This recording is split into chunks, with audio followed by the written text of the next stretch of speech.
Ô chefe, Opa! você sabe que tem muita gente preocupada com o seu gorfo da semana passada. Você quer falar sobre Eu aquele gostaria momento? de falar. É o momento que eu passo em todas as provas. Toda a prova você dá uma Toda a gorfada? prova dou uma gorfada. Então, hoje eu relaxo, já sei como lidar com a situação e faz parte. Mas por que é? Cai pressão? O que é? Cara, eu achava que era altitude. Mas Tanto não que eu sempre é, né? relacionei. Aqui Não não- era, é. a gente tava a 900 metros. Cara, esforço muito forte. E aí o estômago, o sangue para de ir pro sistema gastrointestinal, ele paralisa e eu começo a passar mal. Mas a grande questão é saber lidar com esse tipo de problema. Que problemas acontecem? Tem gente que tem propensão a ter bolha, tem gente que tem propensão a ter diarreia. O meu problema é vomitar. Pra mim, já faz parte da minha prova. E como que eu lidei nessa semana específica? Você voltou pra prova, né? Não, eu continuei na prova. A gente não desespera, a gente vê. Aí é que tá, a gente vê o que a gente vomita pra ver, mas é verdade. É verdade. Pra você ter ideia de há quanto tempo você tá sem alimentar. Sim. Entendeu? No meu caso específico, eu vomitei só bile. Quer dizer, eu tava alimentado. Você vomitou bilis. Bilis, o xará. E aí o que aconteceu? Chegava no ponto de apoio, eu sentava, comia muito e ficava 20 a 30 minutos no ponto de apoio pra digerir. E aí eu ia embora. Isso é o que uma prova longa também te proporciona. Você consegue fazer isso, né? Sim, mas é que tá, eu tava longe do ponto de corte. Sim, sim. Então eu tinha essa segurança de sentar, controlando meu tempo. Mas alguma solução você tem que achar pra continuar na prova. A merda vai acontecer. Tá vendo? Então, se você gorfar da próxima, levanta e vai e segue, mano. Segue, tem que seguir. Enquanto você tá caminhando pra frente, você tá na prova. Você tá na prova. Vamos então comer um croissant. Eu sou Gustavo Maia, jornalista, escritor e apresentador do programa Fôlego. Uma aventura de 100 maratonas em mais de 40 países na busca da emoção da linha de chegada. Depois de completar 100 vezes a distância mais desafiadora da corrida e de conhecer de perto a maratona perfeita, percebi que o processo na busca dos objetivos é o que a gente guarda de mais valioso na vida. O importante, então, não é o ponto de partida e nem a glória da chegada, mas sim a caminhada percorrida e a bagagem que ela te proporciona. Assim, depois de tantas empreitadas, ficou claro que eu ainda tinha uma experiência fundamental para viver, algo que me conectasse com o mundo, mas que ao mesmo tempo significasse uma jornada de autoconhecimento e descoberta interior. Então, eu vou fazer o caminho de Santiago de Compostela correndo. Serão 930 quilômetros em 32 dias, cerca de 30 quilômetros todos os dias, mostrando também a história, as curiosidades e a mística do trajeto de maior peregrinação no mundo ocidental. Para isso, muita trilha, as principais provas de montanha no planeta e um treinamento de força muito mais intenso vão ocupar as telas do programa Fôlego às segundas-feiras. Pronto para mais um desafio? Então vamos em frente, que está entrando no ar Corredor Peregrino.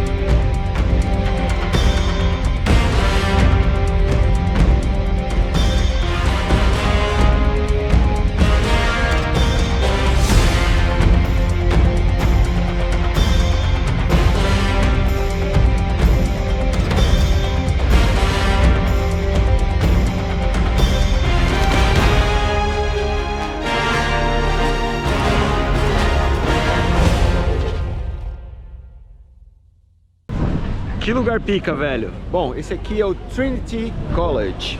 A gente tá no centro de Dublin, né, cara, que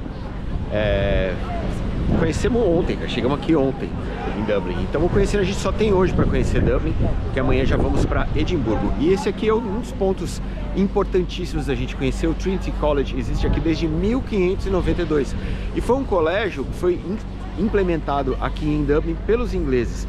Até 1792 não se admitia estudantes católicos aqui, só estudantes protestantes. Essa briga de católicos versus protestantes, ela é muito, mas muito importante para você entender a situação política e social da Irlanda. Mas eu vou falar sobre isso daqui a pouquinho. O Trinity College foi inspirado tanto na Universidade de Oxford quanto na Universidade de Cambridge e é maravilhoso. Você estar aqui dentro, você respira ciência, cultura e educação. Muito legal, velho, muito bonito mesmo. Uma das escolas, das universidades mais bonitas que eu já vi, muito legal. É óbvio que eu vou te mostrar de um outro prisma, então segura o Trinity College aí.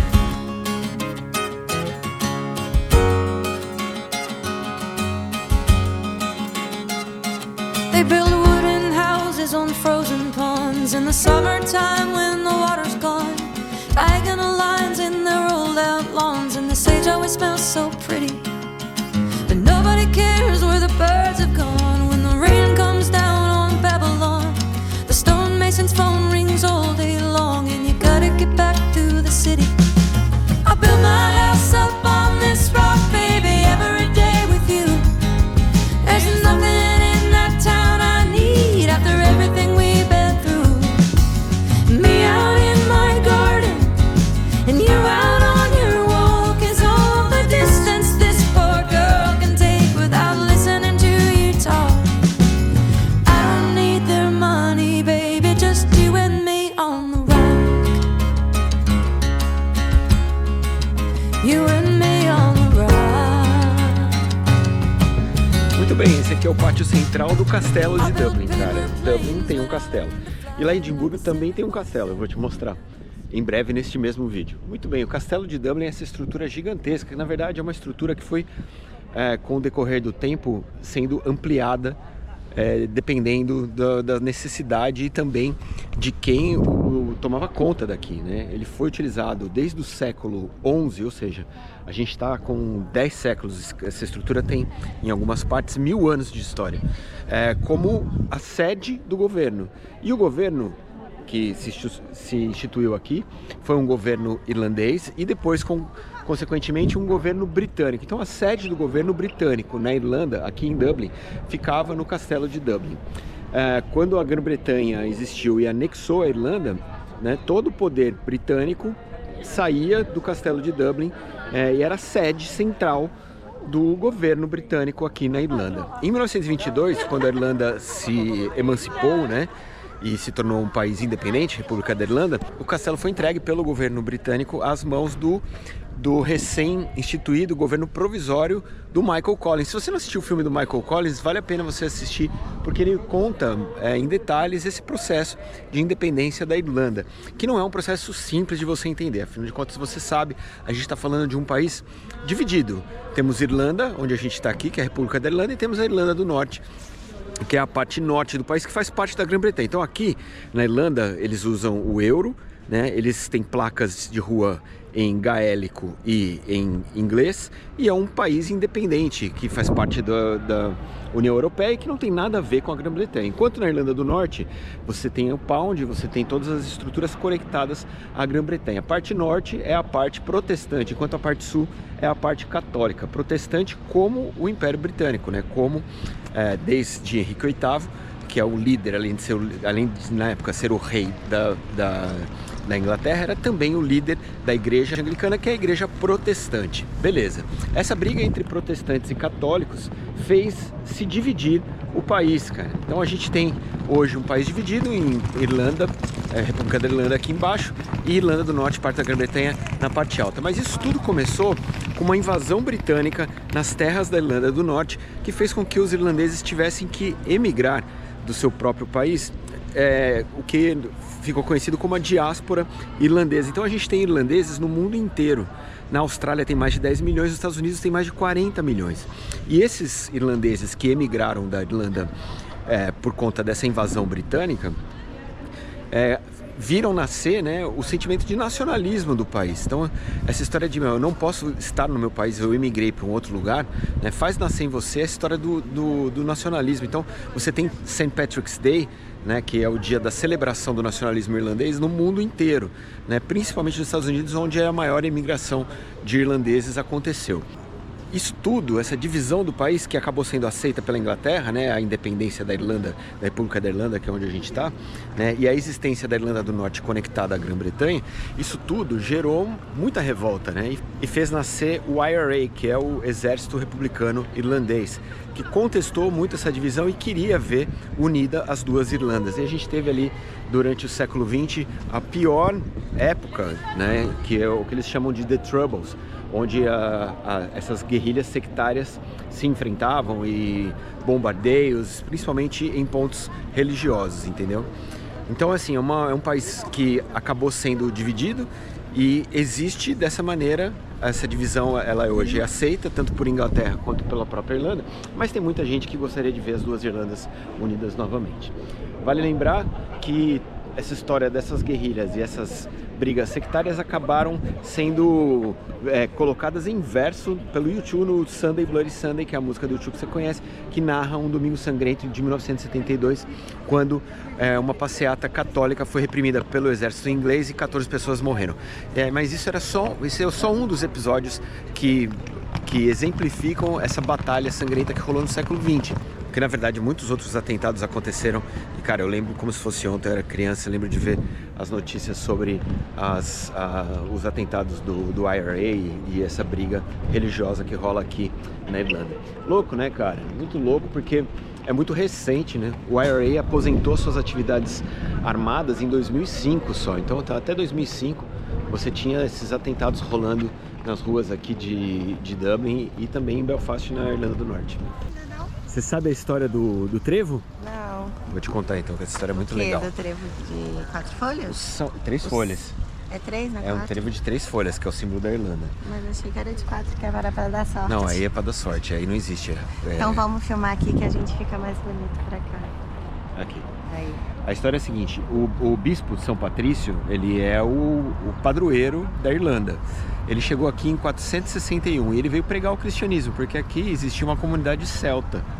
Primeiro, a Irlanda foi fundada por vikings, depois pelos celtas. E o patrício, ele veio e falou o seguinte, olha, vocês têm que ser cristãos, vocês têm que temer a Deus e seguir o catolicismo.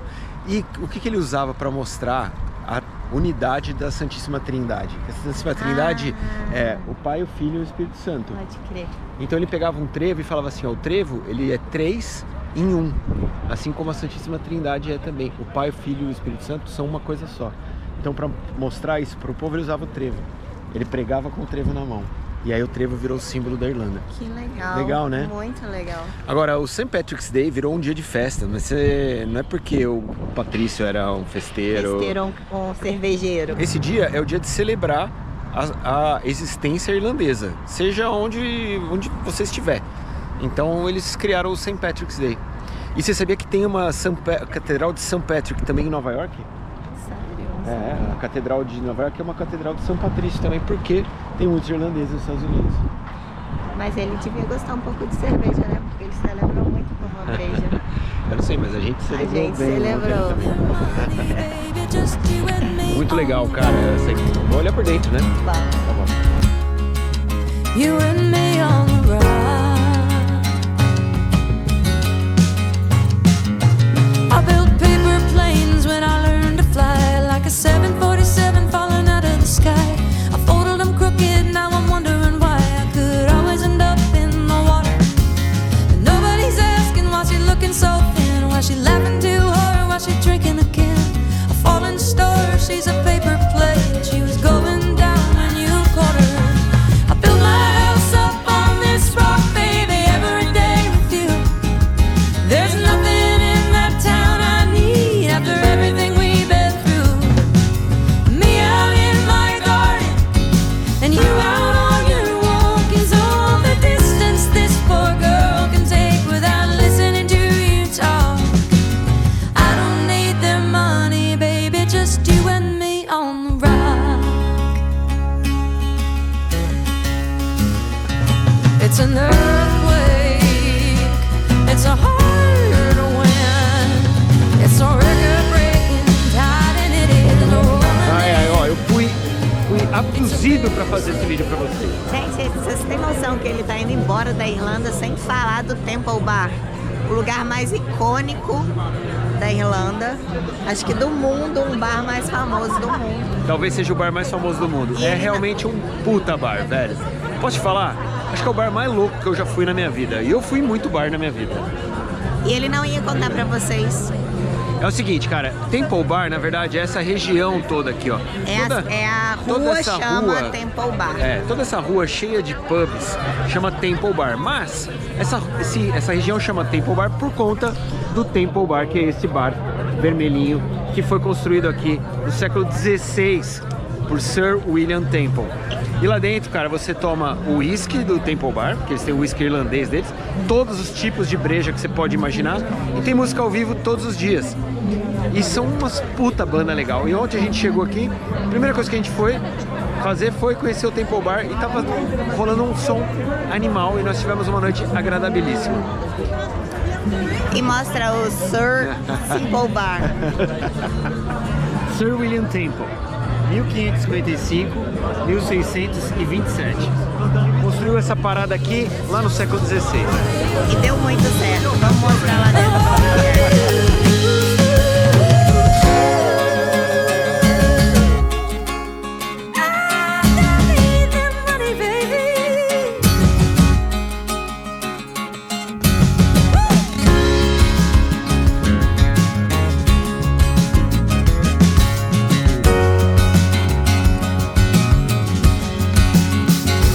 Maior tempo tocando uma banda 114 horas, sem parar. sem parar. Foi aqui no Temple Bar.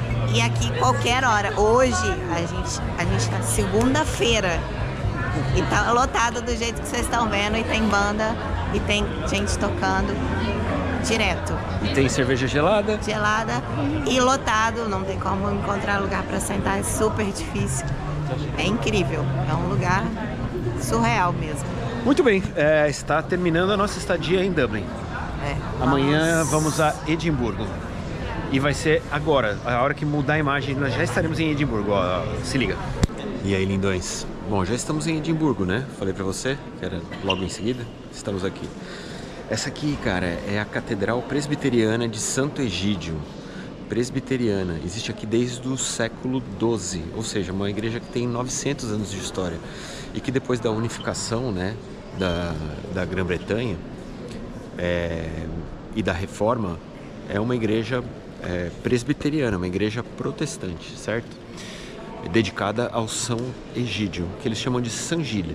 Agora, o grande lance, cara, é que aqui nesse altar, fica aqui dentro... Não tem altar. Não é um altar. Não tem.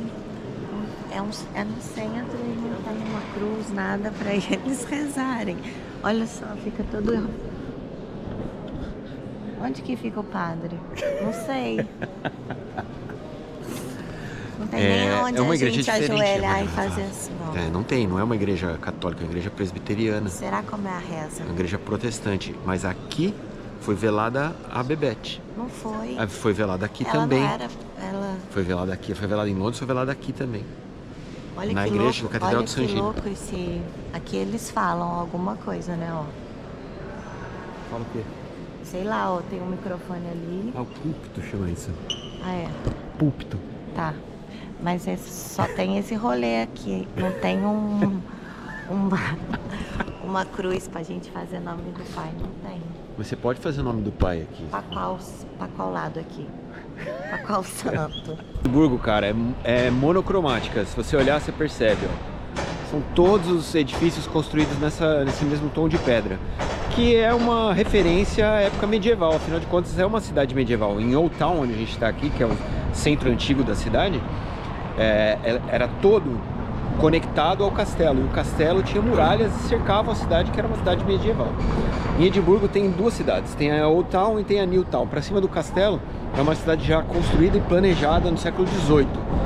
E aí você tem ali uma outra informação arquitetônica.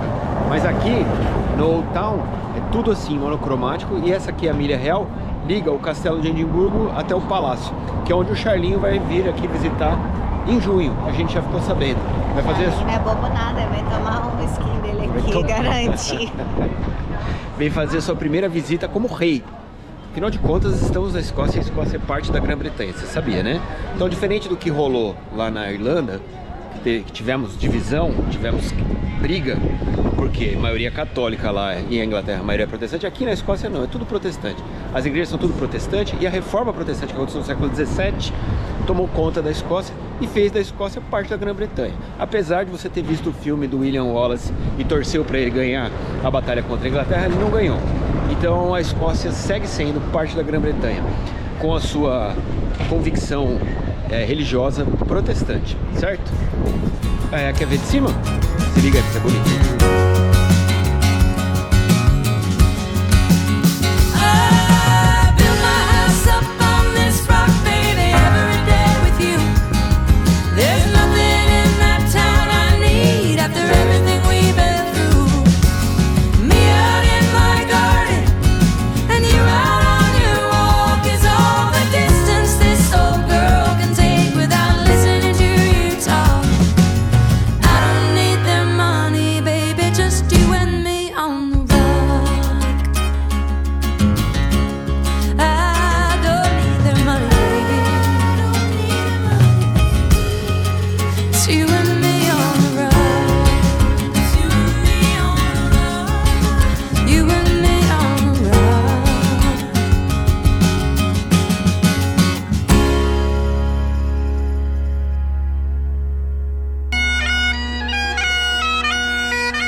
A paz do boi com franja, escutando a gaita de fole, mascando uma graminha.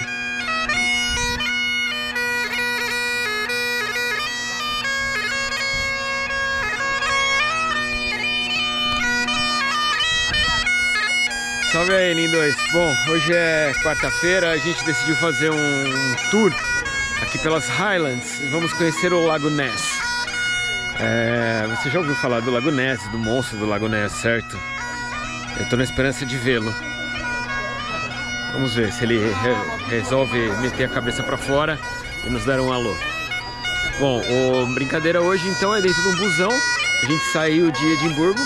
Vamos fazer essa primeira parada aqui. Vamos conhecer alguns castelos, planícies e paisagens lindíssimas. E óbvio, ponto alto será o Lago Ness, onde o monstro nos aguarda. Vamos ver se ele aparece. Chegamos, hein? Ó, cara, é grande o tal do Lago Ness, velho. É grande.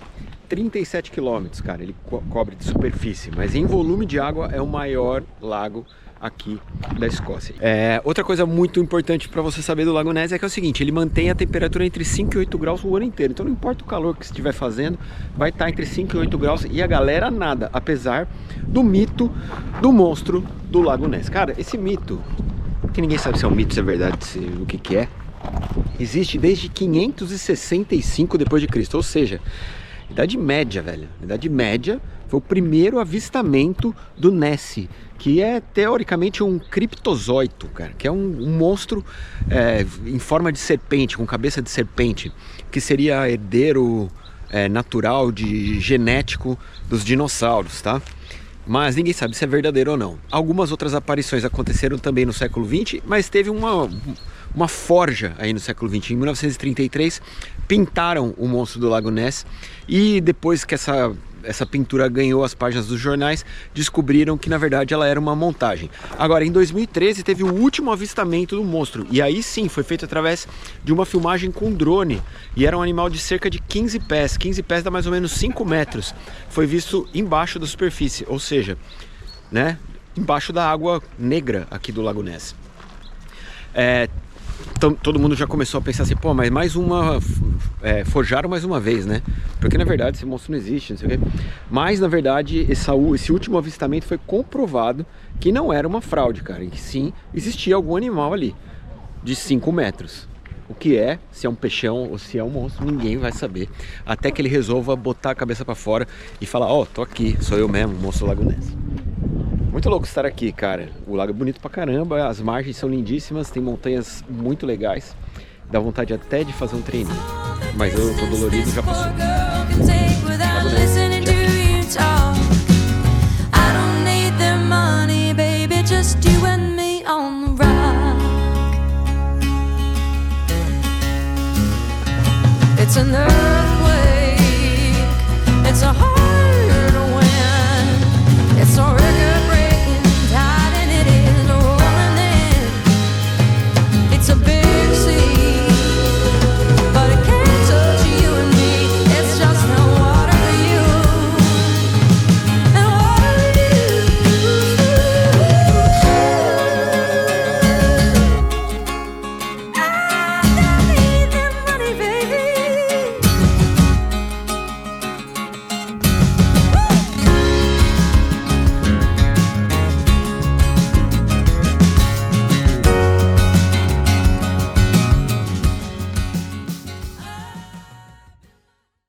ser humano precisa se relacionar.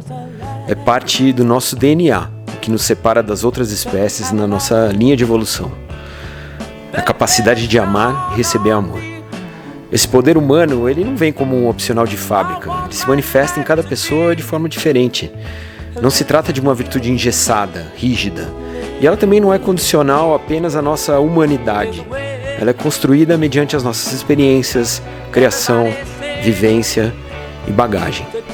E assim, nessa busca por amar e ser amado, o ser humano passa inevitavelmente pela experiência da perda. Não basta idealizar, desejar. Para dar certo, os dois indivíduos precisam dividir as mesmas concepções da simples existência do amor. E quando isso não acontece, o natural é a separação. E aí, não importa o quanto você já viveu, os perrengues que você já passou, se separar de alguém que você ama é sempre uma das missões para as quais nós normalmente não estamos preparados. Outro opcional de fábrica interessante seria o antídoto à desilusão amorosa. Mas nem a Ferrari dos seres humanos é capaz de amenizar a dor de um coração partido. A gente simplesmente segue e espera parar de doer. E se você for um ser humano daqueles evoluídos, modelo do ano, você torce pelo bem do outro e deseja que ele seja feliz. No último ano eu vivi a melhor companhia, dividindo as paixões que a vida me proporcionou com alguém muito especial, que a partir de hoje não vai estar mais comigo. Então, como me cabe, guardarei os melhores momentos, as memórias de todas as experiências e desejarei o mesmo para ela. Nada menos do que o melhor. Vida, que seu coração seja sempre invadido de amor e que você encontre a felicidade por onde passar. São os votos desse seu montanheiro. Seguimos.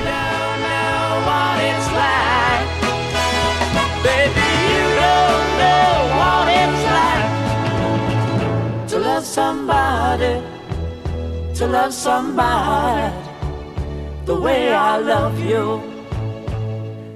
Oh, no, you don't know what it's like. Baby, you don't know what it's like to love somebody the way I love you.